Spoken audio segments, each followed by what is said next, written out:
J'ai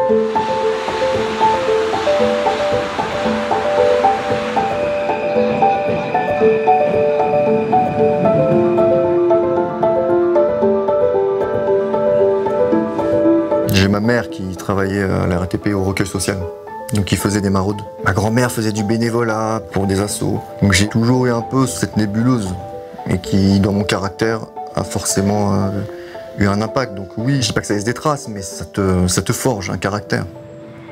Je voudrais faire un point avec toi sur la gestion de l'occupation, notamment en ce qui concerne les entrées et les sorties. Sur les chambres, surtout la 501. La chambre est devenue trop petite, donc il faut la basculer, c'est ce que tu me disais. Ouais, j'ai la bascule. Et la chambre 307 va passer, donc du coup, à la 204, qui est vide, et donc ce qui nous permettra par la suite, sur la chambre 105 de Houdard et 307 de Caillé, de les mettre à disposition pour le SIAO et accueillir du coup 2 femmes plus 1 sortant de rue.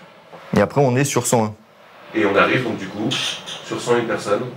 Je pilote 5 dispositifs. Sur chaque dispositif, il y a un coordinateur. On travaille ensemble sur une feuille de route. Ils la mettent en place. Moi, j'appuie, je conseille. Et puis après, voilà, on veille au bon fonctionnement tous ensemble des structures. On répond à l'appel à projet qui avait été fait par les services de l'État. En l'occurrence, travailler sur l'hébergement et l'insertion de ce public spécifique. Donc pour Jomo et Marien, Jomo, elle n'a pas d'enfant en bas âge. Donc du coup, c'est peut-être plutôt de prendre un de 4. Ok. Voilà. Donc je vais t'aider à porter.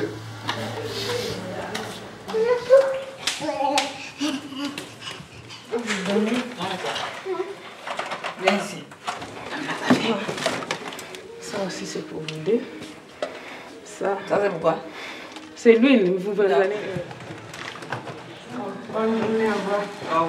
On a des femmes seules avec enfants, donc des familles monoparentales. On a aussi des couples avec enfants. Et on a quelques jeunes aussi, entre 18 et 25 ans en voie d'insertion pro. On propose un accompagnement global.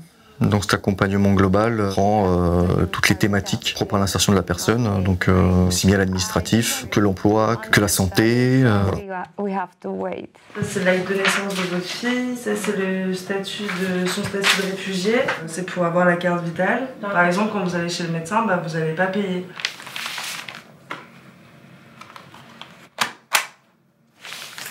Vous avez déjà vu des timbres? Ouais. Je vous montre à quoi ça ressemble. Je changerai pas de métier, non. Je me vois pas ailleurs, je me sens pas bon ailleurs en fait. Je pourrais pas être commercial, je sais pas faire. Je pense que je déprimerais très vite. J'aurais pas pu me passer du social, mais maintenant je peux pas me passer non plus du management. Je suis très épanoui. Même quand on m'annonce des nouvelles qui peuvent être difficiles à entendre, où je sais qu'il y a des étapes qui vont être dures, comme je vous le dis, là il va falloir relocaliser plus d'une centaine de personnes, ça va donner du boulot, mais voilà, ça me motive, ça me met l'adrénaline que j'aime, que j'attends. Mais ça, il faut le passer aussi aux équipes. Et c'est ça être dans le management, c'est réussir à passer cette énergie, et après amener tout le monde avec soi. Alors, je me tourne vers Sarah, parce que du coup, Madame Soumaré, normalement, un état des lieux prévu le 24.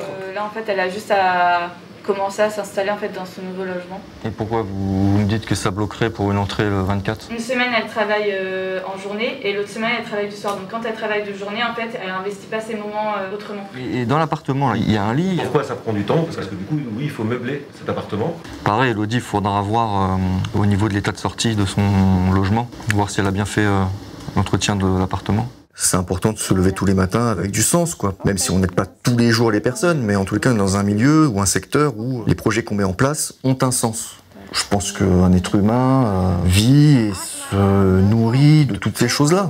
Pas juste de se lever et de travailler pour son petit pédigré et puis rentrer chez soi et puis se dire que tout va bien. Je pense que le monde est riche de plein de choses. On ne vit qu'une fois. Si on peut passer ce moment de vie à travailler sur des projets qui peuvent venir en aide à d'autres, c'est top, quoi. Après voilà, moi je suis dans le secteur social. Il y a d'autres métiers qui ont aussi ce sens-là. Bon voilà, moi c'est là-dedans où je me suis faufilé.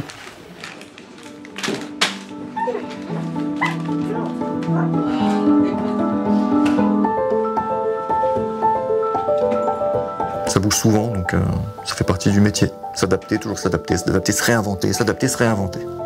Ça permet d'entretenir la forme. Moi, c'est important.